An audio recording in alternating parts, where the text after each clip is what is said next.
Hello my dears, എല്ലാവർക്കും നമസ്കാരം. Welcome back to a channel. അപ്പോൾ ഇന്ന് ആദ്യം കാണിക്കാൻ പോകുന്ന ക്യാപ്സിക്കം റൈസിൻ്റെ റെസിപ്പിയാണ്.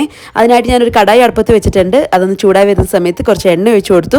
എണ്ണ ഒന്ന് ചൂടായി വരുമ്പോൾ കടുകിട്ട് പൊട്ടിച്ചിട്ടുണ്ട്. എന്നിട്ട് കടലപ്പരിപ്പ് ഉഴുന്നുപരിപ്പും ചേർത്ത് കൊടുത്തു. ഒരു 1/4 ടീസ്പൂൺ ജീരകം കൂടി ചേർത്ത് ഒന്ന് മൂപ്പിച്ചെടുക്കുന്നുണ്ട്. ഇനി ഇതിലോട്ട് കുറച്ച് മാത്രം കായപ്പൊടി ചേർത്ത് കൊടുത്തിട്ടുണ്ട്. കുറച്ച് മതി, അധികം വേണ്ട. അത് കഴിഞ്ഞ് വറ്റൽമുളക്, കരിവേപ്പില ഇത്രയും ചേർത്തിട്ട് എല്ലാം നന്നായിട്ടൊന്ന് ഇളക്കി കൊടുക്കുക. അത് കഴിഞ്ഞ് 2 പച്ചമുളകും ചേർത്ത് കൊടുക്കുന്നുണ്ട്. നിങ്ങളുടെ എരിവിനനുസരിച്ച് പച്ചമുളകിൻ്റെ എണ്ണം കൂട്ടാം. അതുകൂടി ചേർത്തിട്ട് ഒന്ന് ഇളക്കി കൊടുക്കുക. ഇനി ഇതിലോട്ട് ഞാൻ ചേർത്ത് കൊടുക്കാൻ പോകുന്നത് ഗ്രീൻ പീസും പിന്നെ പച്ചക്കപ്പലണ്ടിയാണ്. നിങ്ങളുടെ കയ്യിൽ ഇത് രണ്ടും ഇല്ലാന്നുണ്ടെങ്കിൽ ചേർക്കേണ്ട ആവശ്യമൊന്നുമില്ല, കുഴപ്പമില്ല, സ്കിപ്പ് ചെയ്യുക കേട്ടോ. ഉണ്ടെങ്കിൽ ചേർക്കാം. ഞാനിവിടെ ഗ്രീൻ പീസ് കുറച്ച് അധികം ചേർത്തേക്കുന്നത് എന്തിനാണെന്ന് വെച്ചാൽ അത് ഇനി വെച്ചിട്ടുണ്ടെങ്കിൽ മോശമായി പോകും. അപ്പോൾ അതുകൊണ്ട് കുറച്ചധികം ഗ്രീൻ പീസ് ചേർത്ത് കൊടുത്തു. ഇത്രയും ചേർത്ത് കൊടുക്കേണ്ട ആവശ്യമൊന്നുമില്ല, വളരെ കുറച്ച് ചേർത്താലും മതി. ഇല്ലെന്നുണ്ടെങ്കിലും ഒരു കുഴപ്പമില്ല. അപ്പം അത് രണ്ടും ചേർത്തതിന് ശേഷം 1 മിനിറ്റ് ഒന്ന് ചൂടാക്കി എടുത്തിട്ടുണ്ട്. ഹൈ ഫ്ലെയിമിലാണ് വെച്ചേക്കുന്നത്. നന്നായിട്ടൊന്ന് ചൂടാക്കി എടുത്തു. ഇനി ഇതിലോട്ട് നീളത്തിൽ അരിഞ്ഞേക്കുന്ന ഒരു വലിയ ഉള്ളിയാണ് ചേർത്ത് കൊടുത്തേക്കുന്നത്. എന്നിട്ട് ആവശ്യത്തിന് ഉപ്പും ചേർത്ത് നന്നായിട്ടൊന്ന് വഴറ്റിയെടുക്കുക. ഉള്ളിയുടെ കളർ പെട്ടെന്ന് മാറി കിട്ടാൻ വേണ്ടിയിട്ടാണ് ഉപ്പ് ചേർത്തേക്കുന്നത്. ഇത് നടച്ചു വെച്ച് വേവിക്കുകയാണെങ്കിൽ പെട്ടെന്ന് തന്നെ വെന്ത് കിട്ടിക്കോളും. അത് കഴിഞ്ഞ് തുറന്ന് വെച്ച് നന്നായിട്ടൊന്ന് വഴറ്റിയെടുത്താൽ മാത്രം മതി. ഇതായിപ്പോൾ അടച്ചു വെച്ചു. ഉള്ളിയൊക്കെ നന്നായിട്ട് വെന്തിട്ടുണ്ട്. ഇനി ഇത് തുറന്ന് വെച്ച് ഒന്നും കൂടി ഒന്ന് വഴറ്റിയെടുക്കുന്നുണ്ട്. ഇനി ഇതിലോട്ട് നമുക്ക് ചേർത്ത് കൊടുക്കേണ്ടത് ഇഞ്ചി വെളുത്തുള്ളി പേസ്റ്റ് ആണ് കേട്ടോ, ജിഞ്ചർ ഗാർലിക് പേസ്റ്റ്. നിങ്ങൾക്ക് താല്പര്യം ഉണ്ടെങ്കിൽ ചേർക്കാം, സ്കിപ്പ് ചെയ്യണമെങ്കിൽ സ്കിപ്പ് ചെയ്യാൻ കുഴപ്പമൊന്നുമില്ല. പക്ഷെ ചേർക്കുകയാണെങ്കിൽ നല്ലൊരു മണം ഉണ്ടാവും. അപ്പോൾ അതുകൊണ്ട് ഞാൻ കുറച്ച് മാത്രം ചേർത്തിട്ടുണ്ട്. 1/2 ടീസ്പൂൺ ജിഞ്ചർ ഗാർലിക് പേസ്റ്റ് ചേർത്തിട്ടുണ്ട്. എന്നിട്ട് അതിൻ്റെ പച്ചമണം മാറുന്ന വരെ നന്നായിട്ടൊന്ന് വഴറ്റിയെടുത്തിട്ടുണ്ട്. ഇനി ചേർത്ത് കൊടുക്കാൻ പോകുന്ന തക്കാളിയാണ്. അത്യാവശ്യം വലിപ്പത്തിലുള്ള ഒരു തക്കാളിയാണ് ചേർത്ത് കൊടുക്കുന്നത്. നല്ല പഴുത്ത തക്കാളിയാണ്. അപ്പോൾ അതും കൂടി ചേർത്തു. ഇനി ക്യാപ്സിക്കം ചേർത്ത് കൊടുക്കാൻ പോവാണ്. ഞാനിവിടെ ക്യാപ്സിക്കം 2 ക്യാപ്സിക്കമാണ് എടുത്തേക്കുന്നത്. മീഡിയം സൈസുള്ള 2 ക്യാപ്സിക്കം എടുത്തിട്ടുണ്ട്. ആവശ്യത്തിന് ഉപ്പും ചേർത്ത് നല്ലതുപോലെ ഒന്ന് ഇളക്കി എടുക്കുക. ക്യാപ്സിക്കം ഇങ്ങനെ തന്നെ കട്ട് ചെയ്യണമെന്നൊന്നും ഒരു നിർബന്ധവും ഇല്ല. നിങ്ങൾക്ക് വേണമെങ്കിൽ ക്യൂബ്സ് ആയിട്ടും കട്ട് ചെയ്യാം, അതല്ലാന്നുണ്ടെങ്കിൽ ചെറുതായിട്ട് വേണമെങ്കിലും കട്ട് ചെയ്യാം. അത് നമ്മുടെ ഇഷ്ടം, എങ്ങനെ വേണമെങ്കിലും കട്ട് ചെയ്യാം കേട്ടോ. ഞാൻ പിന്നെ ഇങ്ങനെ കട്ട് ചെയ്യുന്നതെന്ന് വെച്ചാൽ ക്യാപ്സിക്കം ആണെന്ന് തോന്നിക്കണമല്ലോ, അപ്പോൾ അതുകൊണ്ട് വേണ്ടിയിട്ടാണ് ഇങ്ങനെ കട്ട് ചെയ്തിരിക്കുന്നത്. അപ്പോൾ അതും കൂടി ചേർത്തതിന് ശേഷം നന്നായിട്ടൊന്ന് ഇളക്കിയതിന് ശേഷം അടച്ചു വെച്ച് വേവിക്കണം. ക്യാപ്സിക്കം അങ്ങ് ഒരുപാട് ഉടഞ്ഞു പോകാൻ പാടില്ല, അതായത് വെന്ത് പോകാൻ പാടില്ല ഓവറായിട്ട്. അപ്പോൾ അതുകൊണ്ട് 2 മിനിറ്റ് ഒന്ന് ചൂടാക്കി എടുത്താൽ മാത്രം മതി. അത് കഴിഞ്ഞ് ഇനി നമ്മൾ വീണ്ടും അടച്ചു വെച്ച് വേവിക്കേണ്ട ആവശ്യമുണ്ട്. അപ്പോൾ അതുകൊണ്ട് ഒരു 2 മിനിറ്റ് ഒന്ന് വെന്തതിന് ശേഷം ഇതിലേക്ക് കുറച്ച് മഞ്ഞൾപ്പൊടി, 1 ടീസ്പൂൺ മുളക് പൊടി, പിന്നെ 2 ടേബിൾ സ്പൂൺ നമ്മൾ വാങ്ങിബാത്ത് പൗഡർ ഉണ്ടാക്കിയിട്ടുണ്ടായിരുന്നില്ലേ, അത് ചേർത്ത് കൊടുക്കുകയാണ്. ഞാൻ ഇതിന് തൊട്ട് മുമ്പത്തെ വീഡിയോയിൽ കാണിച്ചിട്ടുണ്ട് എങ്ങനെയാണ് ഉണ്ടാക്കുന്നത് പൊടി എന്നുള്ളത് വീട്ടിൽ. അതില്ലാന്നുണ്ടെങ്കിൽ നിങ്ങൾക്ക് കടയിൽ നിന്ന് വാങ്ങിക്കാൻ പറ്റും. ഇനി വാങ്ങിബാത്ത് പൗഡർ ഇല്ലാന്നുണ്ടെങ്കിൽ ഒരു കുഴപ്പമില്ല, നമ്മുടെ വീട്ടിൽ സാമ്പാർ പൊടി ഇല്ലേ, അത് ഉപയോഗിച്ചാലും മതി, ഒരു കുഴപ്പമില്ല കേട്ടോ. ഈ പൗഡർ തന്നെ വേണമെന്ന് ഒരു നിർബന്ധവും ഇല്ല, സാമ്പാർ പൗഡർ ആയാലും മതി. അപ്പോൾ ആ ഒരു പൊടിയും കൂടി ചേർത്തതിന് ശേഷം എല്ലാം നല്ലതുപോലെ മിക്സ് ചെയ്ത് അടച്ചു വെച്ചൊന്ന് വേവിക്കുന്നുണ്ട്. ഒരു 2 മിനിറ്റ് ഒന്ന് വേവിച്ചെടുത്താൽ മതി കേട്ടോ. അതുകൊണ്ടാണ് ഞാൻ നേരത്തെ പറഞ്ഞത് ഒരുപാട് നേരം അങ്ങ് ക്യാപ്സിക്കം വേവിക്കേണ്ട. കാരണം ഇനി ഇങ്ങനെ ഒരു 2 മിനിറ്റ് ഒന്ന് അടച്ചു വെച്ച് വേവിക്കേണ്ടി വരും. അപ്പോഴേക്കും ക്യാപ്സിക്കം ഒക്കെ ഭയങ്കരമായിട്ട് അങ്ങ് വെന്ത് പോകും. അപ്പോൾ അതുകൊണ്ട് ഏറിക്കൂടി 1-2 മിനിറ്റ് ഒക്കെ ഒന്ന് ചൂടാക്കി എടുത്താൽ മതി. ഇപ്പോൾ 2 മിനിറ്റിന് ശേഷം ഞാൻ വീണ്ടും ഇതിലേക്ക് കുറച്ച് പുളിവെള്ളം ചേർത്ത് കൊടുക്കുന്നുണ്ട്. നിങ്ങൾക്ക് പുളിവെള്ളം ചേർക്കാൻ താല്പര്യം ഇല്ലാന്നുണ്ടെങ്കിൽ ലാസ്റ്റ് നാരങ്ങ നീര് ചേർത്താലും മതി. ഇപ്പം ഞാൻ ചെറിയൊരു കഷ്ണം പുളിയാണ് എടുത്തേക്കുന്നത്. അത് പിഴിഞ്ഞ് അതിൻ്റെ വെള്ളം ചേർത്തിട്ടുണ്ട്. എന്നിട്ട് എല്ലാം നല്ലതുപോലെ മിക്സ് ചെയ്ത് അടച്ചു വെച്ചൊന്ന് വേവിക്കുന്നുണ്ട്.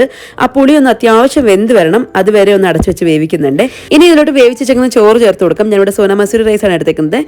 ഇതിപ്പോൾ നമുക്ക് പെട്ടെന്ന് വേവിച്ച് അപ്പം തന്നെ ഉണ്ടാക്കണമെന്നൊന്നുമില്ല, തലേദിവസത്തെ ചോറായാലും മതി, കുഴപ്പമൊന്നുമില്ല. ലെഫ്റ്റ് ഓവർ റൈസ് ഇല്ലേ, അത് വെച്ച് ഉണ്ടാക്കാൻ പറ്റിയ റെസിപ്പിയാണ് കേട്ടോ ഇത്. അപ്പോൾ ഞാൻ തലേദിവസം രാത്രി തന്നെ ചോറ് ഉണ്ടാക്കി വെച്ചിട്ടുണ്ടായിരുന്നു. ഇപ്പോൾ രാവിലെ കുറച്ച് സമയം സേവ് ചെയ്യാമല്ലോ എന്ന് വിചാരിച്ചിട്ട് അങ്ങനെ ആ ചോറും കൂടി ചേർത്തിട്ട് എല്ലാം നല്ലതുപോലെ ഒന്ന് മിക്സ് ചെയ്യുക. നന്നായിട്ട് മസാല എല്ലായിടത്തും എത്തുന്ന രീതിയിൽ നന്നായിട്ടൊന്ന് മിക്സ് ചെയ്യുക. അത് കഴിഞ്ഞ് അടച്ചു വെച്ച് 1 മിനിറ്റ് ഒന്ന് ചൂടാക്കി എടുത്താൽ മതി. ചോറ് ഓൾറെഡി വെന്തതാണ്, പക്ഷേ ഒന്ന് ചൂടായി വരണമല്ലോ. അപ്പോൾ അതുകൊണ്ട് ജസ്റ്റ് ഒന്ന് അടച്ചു വെച്ച് medium to low flame, high ഫ്ലെയിമിൽ വെക്കേണ്ട, ഒന്നുകിൽ ലോ ഫ്ലെയിം അല്ലെങ്കിൽ മീഡിയം ഫ്ലെയിമിൽ വെച്ചിട്ട് 1 മിനിറ്റ് ഒന്ന് ചൂടാക്കി എടുത്താൽ മതി.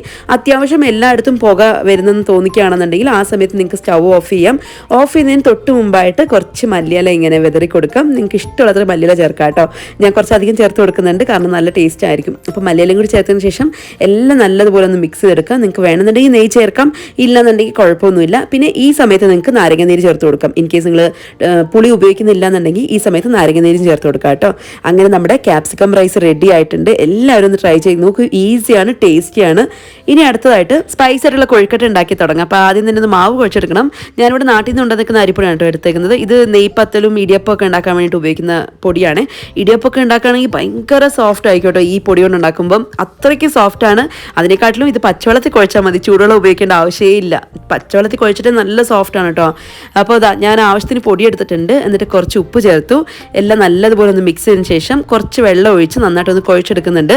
നിങ്ങളുടെ കയ്യിൽ ചൂടുവെള്ളം ഉപയോഗിച്ചിട്ട് കുഴക്കുന്ന പൊടിയാണെന്നുണ്ടെങ്കിൽ നിങ്ങൾ അങ്ങനെ ചെയ്താൽ മതി, കുഴപ്പമൊന്നുമില്ല. ഏത് പൊടിയാണെങ്കിലും നിങ്ങളുടെ കയ്യിൽ ഏതാണോ ഉള്ളത് അതിനനുസരിച്ച് ഒന്ന് കുഴച്ചെടുത്താൽ മാത്രം മതി. വേറെ ഒന്നുമില്ല, നമ്മൾ സാധാരണ ഇടിയപ്പത്തിനൊക്കെ കുഴക്കില്ലേ അതുപോലെ ഒന്ന് കുഴച്ചെടുത്താൽ മതി കേട്ടോ. എന്നാൽ അത്ര ലൂസല്ല, ഇടിയപ്പത്തിന് കുഴക്കുന്ന പോലെ അത്രയും ലൂസല്ല കേട്ടോ. കാരണം നമ്മളിത് ബോൾ ഉരുട്ടും, അപ്പോൾ ആ സമയത്ത് ഇതൊട്ടും ഒട്ടിപ്പിടിക്കാതെ ഒന്ന് നീറ്റായിട്ട് കിട്ടണം, അതുപോലെ ആയിരിക്കണം. അതുകൊണ്ട് അത്രയും ലൂസായിട്ട് വേണ്ട. ഇതായിപ്പോൾ ഞാൻ നന്നായിട്ട് കുഴച്ചെടുത്തിട്ടുണ്ട്. ഇനി ഞാൻ ഇതൊന്ന് ബോൾസായിട്ട് ഉരുട്ടിയെടുക്കാൻ പോവാണ്. അപ്പോൾ എനിക്ക് ഇതാണ് കേട്ടോ ഈസി. ആദ്യം തന്നെ ഇങ്ങനെ നീളത്തിലൊന്ന് റോൾ ചെയ്തെടുക്കും, അത് കഴിഞ്ഞിട്ട് ഒന്ന് പീസായിട്ട് ഇങ്ങനെ കട്ട് ചെയ്തെടുക്കും. ഇനി ഇത് റോൾ ചെയ്തതിന് ശേഷം നമുക്ക് റോൾ ചെയ്തിട്ട് അങ്ങനെ തന്നെ ഒരു ബോൾ പോലെ തന്നെ യൂസ് ചെയ്യാം. അതാണ് കൊഴുക്കട്ട ഉണ്ടാക്കിയെടുക്കുന്നത്. അതല്ലാന്നുണ്ടെങ്കിൽ കുറച്ചും കൂടി ഡിസൈനായിട്ട് എന്തെങ്കിലുമൊക്കെ ചെയ്ത് കൂട്ടണം എന്നുണ്ടെങ്കിൽ ഇങ്ങനെ നിങ്ങൾക്ക് ചെയ്യാം കേട്ടോ. ബോളായിട്ട് ഉരുട്ടിയതിന് ശേഷം ഒന്ന് പ്രസ് ചെയ്ത് കൊടുക്കുകയാണെങ്കിൽ ഇതുപോലെ കിട്ടും. ഞാൻ അങ്ങനെ പൊതുവേ എനിക്കൊന്നും ഇത് ഞാൻ അങ്ങനെ ചെയ്യാറില്ല. കാരണം വെച്ചാൽ ഒന്നാമത് ബോളൊക്കെ ഉരുട്ടി വരുമ്പോൾ തന്നെ ടൈം കൺസ്യൂമിങ് ആണ്. അതിൻ്റെ കൂടെ ഇത്രയും ഡിസൈനും കൂടി ചെയ്ത് വരുമ്പോഴത്തേനും ഒന്നും കൂടി ടൈം കൂടുതലാണെന്ന് ഫീൽ ചെയ്യാറുണ്ട്. അപ്പോൾ അതുകൊണ്ട് ഞാൻ ഉണ്ടാക്കാറില്ല. പക്ഷേ ഒരു വെറൈറ്റിക്ക് വേണ്ടി ഇടയ്ക്കൊക്കെ ഇത് ചെയ്ത് നോക്കാം. ഇതപ്പോൾ അങ്ങനെ ഞാൻ എല്ലാം അങ്ങനെ ചെയ്തെടുത്തിട്ടുണ്ട്. ഇനി നമുക്കിതൊന്ന് വേവിച്ചെടുക്കണം. അപ്പോൾ അതിനായിട്ട് അടുപ്പത്ത് വെള്ളം വെച്ചിട്ടുണ്ടായിരുന്നു. വെള്ളം ചൂടായി വന്നിട്ടുണ്ട്. എന്നിട്ട് ഇങ്ങനത്തെ ഒരു പാത്രം, ഇത് തന്നെ വേണമെന്നൊന്നുമില്ല, ഇഡ്ഡലി കുക്കറിൻ്റെ മുകളിലായാലും കുഴപ്പമൊന്നുമില്ല, ഇഡ്ഡലി പാത്രമില്ല അതിനകത്തായാലും കുഴപ്പമില്ല, എങ്ങനെയായാലും ഇതൊന്ന് വേവിച്ചെടുക്കണം, അത്രയേ ഉള്ളൂ. ഒരു 10 മിനിറ്റൊക്കെ ആകുമ്പോഴത്തേക്ക് നന്നായിട്ട് വെന്ത് വന്നിട്ടുണ്ട്. ഇനി നമുക്ക് മസാല ഉണ്ടാക്കി തുടങ്ങാം. അപ്പോൾ അതിനായിട്ട് പാൻ ചൂടാക്കാൻ വെച്ചു. എന്നിട്ട് എണ്ണ ഒഴിച്ച് കൊടുത്തിട്ടുണ്ട്. നിങ്ങൾക്ക് വേണമെന്നുണ്ടെങ്കിൽ വെളിച്ചെണ്ണ യൂസ് ചെയ്യാം കേട്ടോ, കുഴപ്പമൊന്നുമില്ല. ഞാനിവിടെ വെളിച്ചെണ്ണ അല്ല എടുത്തേക്കുന്നത്, നിങ്ങൾക്ക് വേണമെന്നുണ്ടെങ്കിൽ അത് യൂസ് ചെയ്യാം. അപ്പോൾ എണ്ണ ചൂടായി വരുന്ന സമയത്ത് കടുകിട്ട് പൊട്ടിച്ചിട്ടുണ്ട്. പിന്നെ കടലപ്പരിപ്പ് ചേർത്ത് കൊടുത്തു, ഉഴുന്നുപരിപ്പ് ചേർത്ത് കൊടുത്തു, ഒരു 1/4 ടീസ്പൂൺ ജീരകം ചേർത്ത് കൊടുത്തിട്ടുണ്ട്, പിന്നെ ഒരു 2 വറ്റൽമുളകും ചേർത്ത് കൊടുത്തിട്ടുണ്ട്. എന്നിട്ട് 1 ടീസ്പൂൺ എള്ള് ചേർത്ത് കൊടുത്തിട്ടുണ്ട് കേട്ടോ. എള്ള് നിങ്ങളുടെ കയ്യിൽ ഉണ്ടെങ്കിൽ ചേർക്കാം, കാണാൻ നല്ല ഭംഗിയുണ്ടാവും.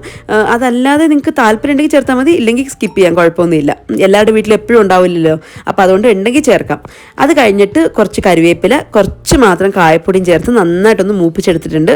അതൊക്കെ ഒന്ന് മൂത്ത് വരുന്ന സമയത്ത് നമ്മൾ വേവിച്ച് വെക്കുന്ന കൊഴുക്കട്ടയില്ലേ അതും കൂടി ചേർത്ത് കൊടുത്തിട്ടുണ്ട്. ഇനി ഇതിലോട്ട് 1/4 ടീസ്പൂൺ മഞ്ഞൾപ്പൊടി, 1 ടീസ്പൂൺ മുളക് പൊടി, നല്ല എരിവുള്ള മുളക് പൊടിയാണ് കേട്ടോ ചേർത്തേക്കുന്നത്. അതും കൂടി ചേർത്തതിന് ശേഷം നന്നായിട്ട് മിക്സ് ചെയ്യുക. എല്ലാം നല്ലതുപോലെ ഒന്ന് മിക്സ് ചെയ്ത് കഴിഞ്ഞ് ചൂടാക്കി എടുത്താൽ മാത്രം മതി. ആ പൊടികളുടെയൊക്കെ പച്ചമണം ഒന്ന് മാറ്റിയെടുത്താൽ മാത്രം മതി കേട്ടോ. ഇപ്പം തീ ഞാൻ ലോ ഫ്ലെയിമിലാണ് വെച്ചേക്കുന്നത്, ഹൈ ഫ്ലെയിമിൽ വെക്കാൻ പാടില്ല, കരിഞ്ഞു പോവും. അപ്പോൾ ഏറ്റവും ലോ ഫ്ലെയിമിൽ വെച്ചിട്ടാണ് ചെയ്യാനായിട്ട്. എന്നിട്ട് ഞാൻ ഉപ്പൊക്കെ ഒന്ന് ചെക്ക് ചെയ്ത് നോക്കിയപ്പോൾ കുറച്ച് ഉപ്പിൻ്റെ കുറവുണ്ട്. ഇതോ നമ്മൾ കൊഴുക്കട്ടയിൽ ഉപ്പ് ചേർത്തിട്ടുണ്ടെങ്കിലും മസാലയൊക്കെ ഇട്ടപ്പോൾ ഉപ്പിൻ്റെ കുറവുണ്ട്. അപ്പോൾ ഉപ്പും ചേർത്ത് കൊടുത്തു. പിന്നെ കുറച്ച് മല്ലിയിലയും കൂടി ചേർത്തെടുത്ത് കഴിഞ്ഞാൽ നമ്മുടെ കൊഴുക്കട്ട റെഡി. സ്പൈസ് ആയിട്ടുള്ള കൊഴുക്കട്ടയാണ്, കറിയുടെ യാതൊരു ആവശ്യമില്ല, ചമ്മന്തിയും വേണ്ട. എല്ലാവരും ഒന്ന് ട്രൈ ചെയ്ത് നോക്കൂ, ഉറപ്പായിട്ട് ഇഷ്ടപ്പെടും. അപ്പോൾ അടുത്ത വീഡിയോ ആയിട്ട് കാണാം. ടാറ്റാ.